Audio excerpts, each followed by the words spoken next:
I have more than 30 books to unhaul, so I'm gonna show them to you, explain a bit about why I'm getting rid of them.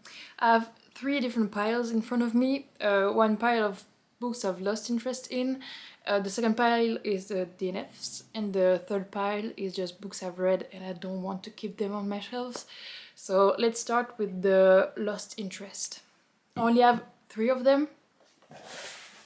And the first one was gonna be a reread. I read this one maybe like in 2018, 2019.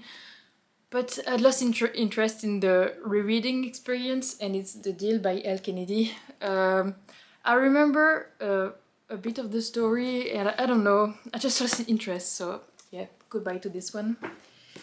This one is a Golden City by G. Kathleen Cheney. I got this one in a lot on Vinted, and I think I bought this one because if I added this one to the lot, it was cheaper because there was like some sales. To be honest, I don't know what this book is about. And the third book of lost interest is Yoke by Marie H.K. Choi.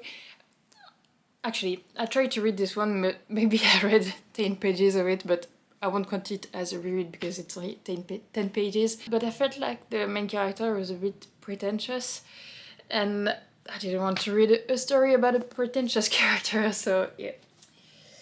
So now let's talk about my DNFs. And this pile is much bigger, much to my chagrin, because I had really high hopes for most of these books, that's why I got them. But yeah, they were not for me. So I have House of Blight by Maxime M. Martineau.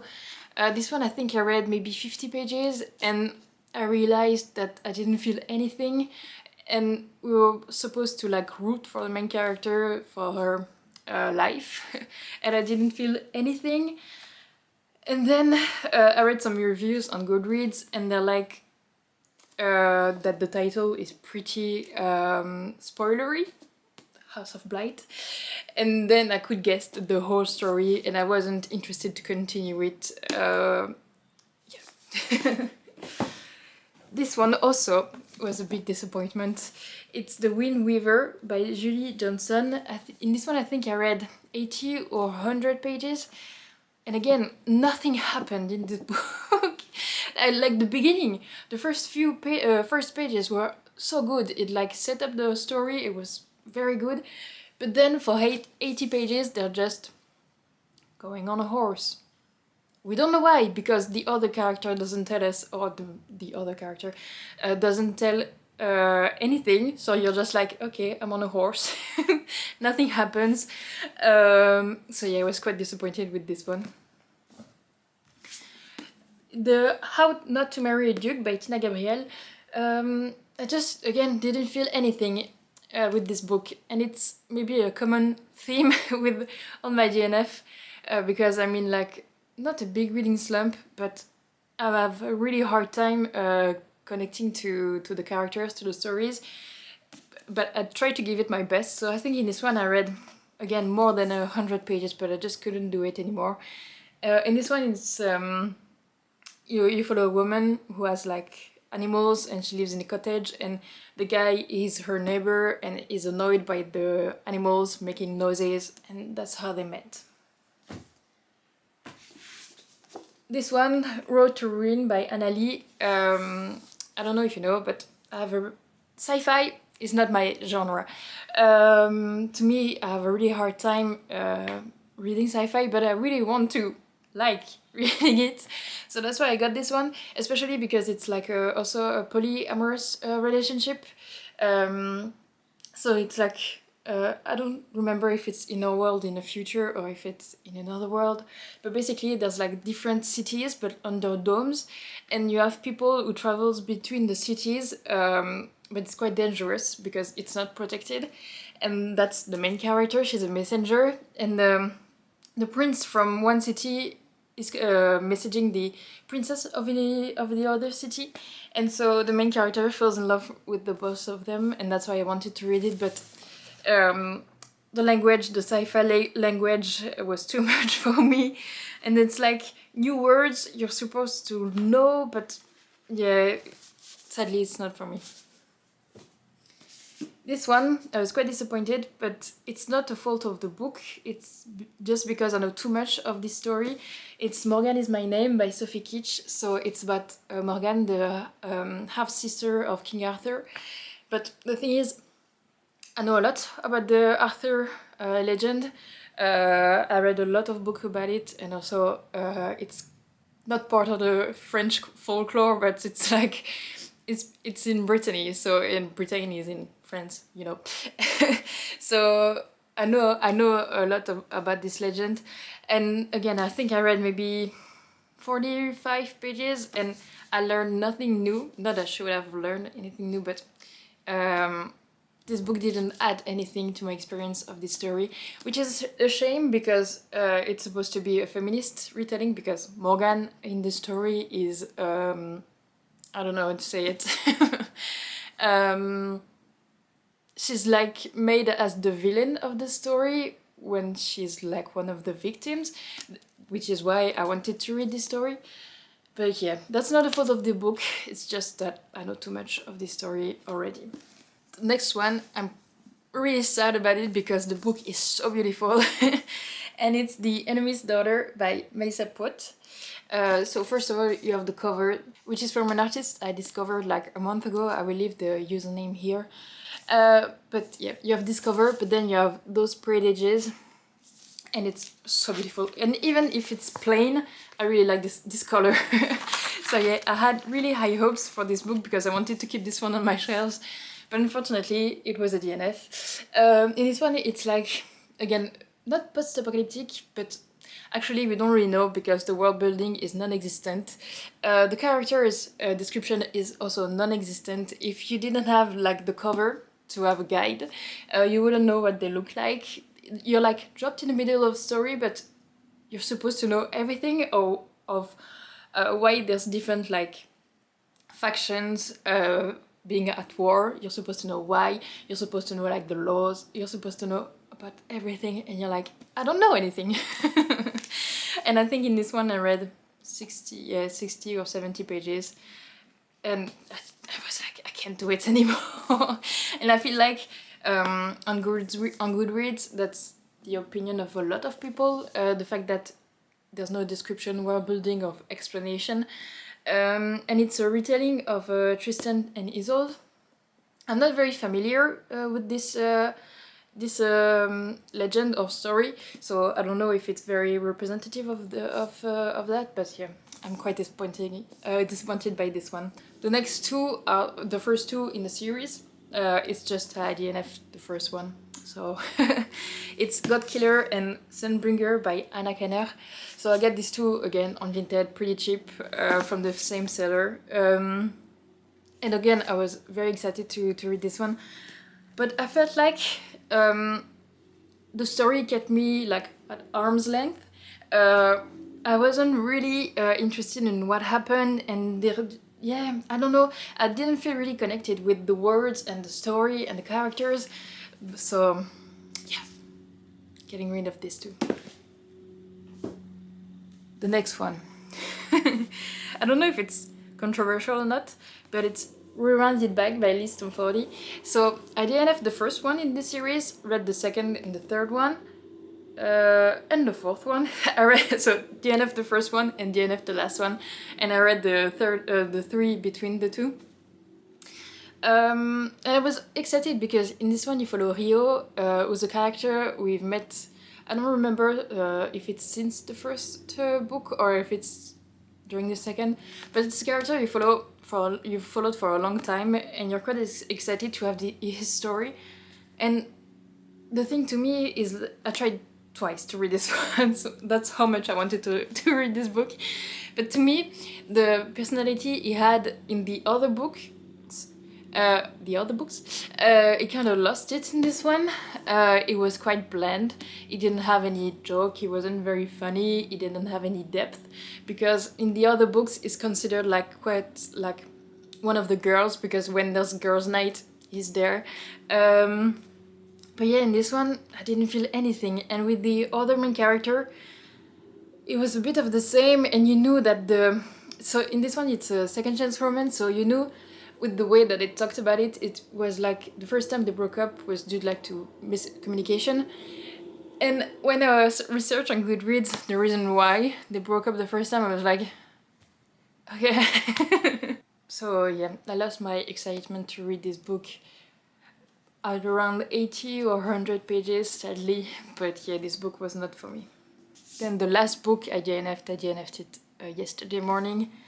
And again, I really wanted to love it because it's like a booktube, book talk favorite, and it's When the Moon Hatched by Sarah A. Parker. So I tried reading it the first time maybe a year ago, I think when it was still indie published. Didn't like it, but I was like, I really want to love it, so I decided to read it again. And in this one I was halfway through the book when I realized I just don't care. And again, in this story, I saw the family tree. You have like a glossary at the end, and there's also a family tree. And when I saw the family tree, I guessed the plot twist. And I was like, if the plot twist I think is gonna happen will happen, I will hate the story because it's quite predictable. And again, when I researched on Goodreads, the plot twist I guessed was the right one. So yeah, I was quite disappointed in this one.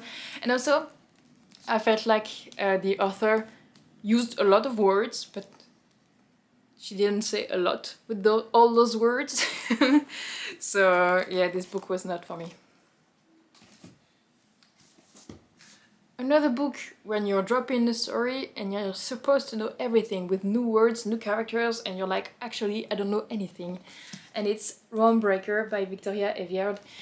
So at the beginning, they talk about a lot of new characters, like gods and legends. And I don't know if you're supposed to remember every character or every god, but it's just too much in the first chapter.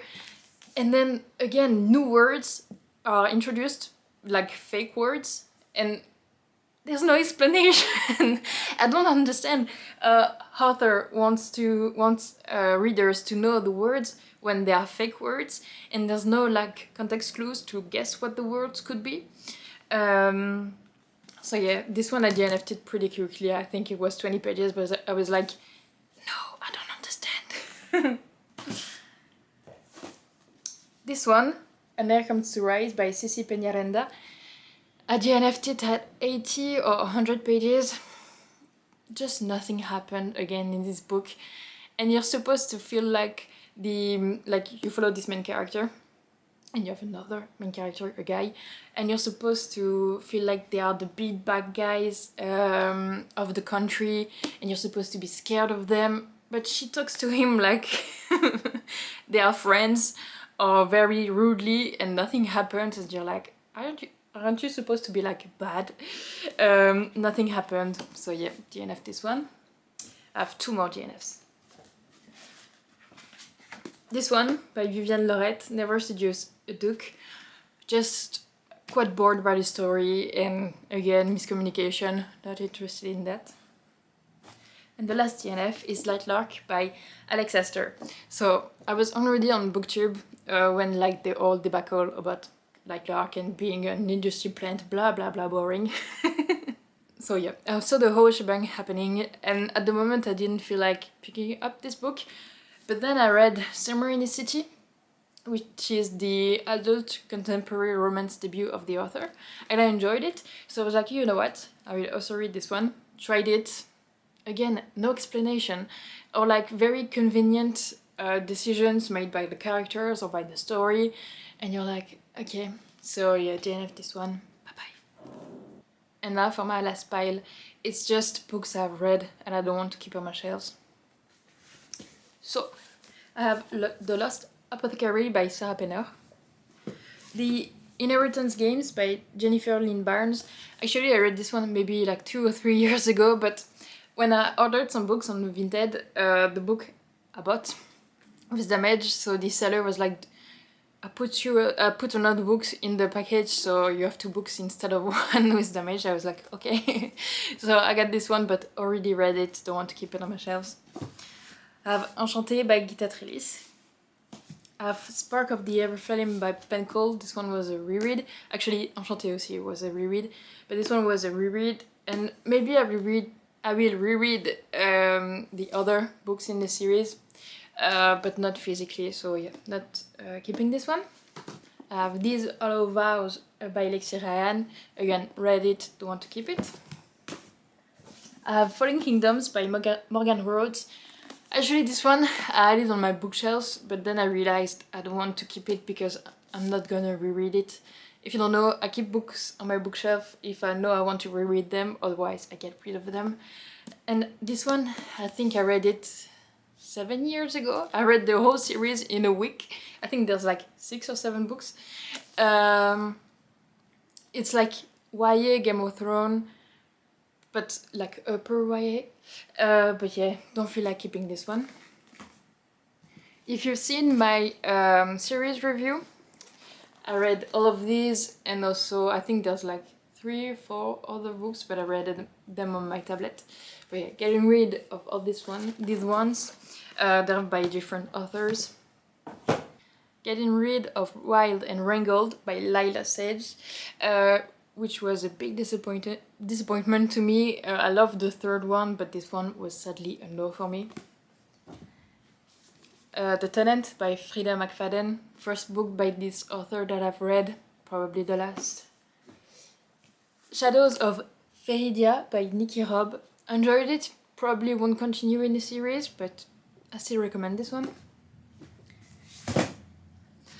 The Frontrunner by Elsie Silver. I read the first one of this series, Off to the Races, and I didn't really like it. Read this one, also didn't really like it. But the thing is, I have the third book also on my TBR. I have the last book on my TBR. I don't think this series is for me. I read the Chestnut Ranch series and I really enjoyed it. I also read like the Wild, I don't remember the whole series name, her newer series, and really enjoyed it, but I don't think this one is for me and I didn't like this book. Mr. Wrong Number by Lynn Pater. This book was just okay for me. Rise and Divine by Lana Harper.